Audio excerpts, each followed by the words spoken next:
Good evening everyone. मैयानि square खालामनाय बायदियै मैयाना unit number 5 मोन दिनैहाय मा खालामगोन यूनिट नम्बर 5 माने बे नङाबालासिनो गुबुन जिखिजाया अनजिमायानो जायामोन बेनि ट्रिक स्क्वायर ट्रिकखौ खोन्थागोन आरो जेनेबा एग्जांपल 42 होल स्क्वायर ना 42 नि स्क्वायर दा बेयाव आं मा खालामगोन नैबे 42 नि मोनथाम प्लेस खालामगोन बेबायदि पार्ट ना ओमफ्राय दा मा खालामगोन आं नैबेयाव गिबियाव 2 नि स्क्वायर 2 2 जा 4 नङा होनब्ला ओमफ्राय नैबेयाव मा खालामगोन 4 नि स्क्वायर लिरगोन नैबे सिंगे लेफ्ट साइडथिं होमबा 4 4 जा 16 बेनिफ्राय मोनसे खोथाखौ ला नैबेयाव गेजेराव माखौ लिरगोन आं 4 2 जा 8 8 2 जा नैबे पावारजोंबो माल्टिप्लाय 4 2 जा 8 8 2 जा 16 नैबे 16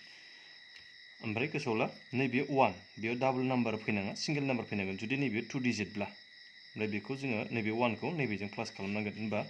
प्लास खालामहरोब्ला 4 खौ 4 नो लिरगोन नैबे 6 खौ 6 नो लिरगोन 6 ल' लिरसिगोन 16 खौ ओमफ्राय नैबे 1 खौ नैबेजों प्लास खालामगोन होनबा 16 + 1 बे 17 जागोन बेनो ओमफ्राय बिनि स्क्वायरआ आरो ओमफ्राय नेक्स्ट एग्जांपल जेनेबा नायनो हायो जोङो 3 डिजिटआव 3 डिजिटबो खालामनो हागोन बेजों बे मेथडै आरो जेनेबा 204 होल स्क्वायर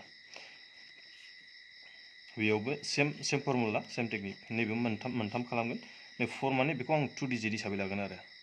बेखौ 04 खौ एग्जांपल 4 4 जा 16 ओमफ्राय नैबेथिंजाय 2 2 जा 4 अगेन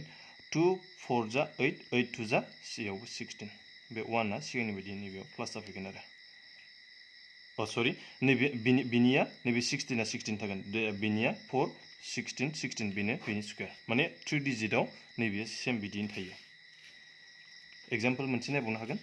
3 डिजिटनि 506 होल स्क्वायर बेखौ मोनथामै खालामगोन 06 नि स्क्वायरआ जाहैबाय 6 6 जा 36 ओमफ्राय 5 नि स्क्वायरआ जाहैबाय 25 ओमफ्राय नैबेयाव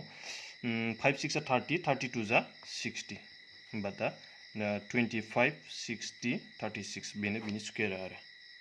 3 डिजिटआव बेबायदि खालामनांगौ आरो जों मोनसे नायबावनो हागोन 3112 होल स्क्वायर बेखौ मोनथाम खालामबाय 12 बाथाय 12 नि स्क्वायरआ 12 × 12 144 जायो बेयाव मोनथाम 3 डिजिट फैबाय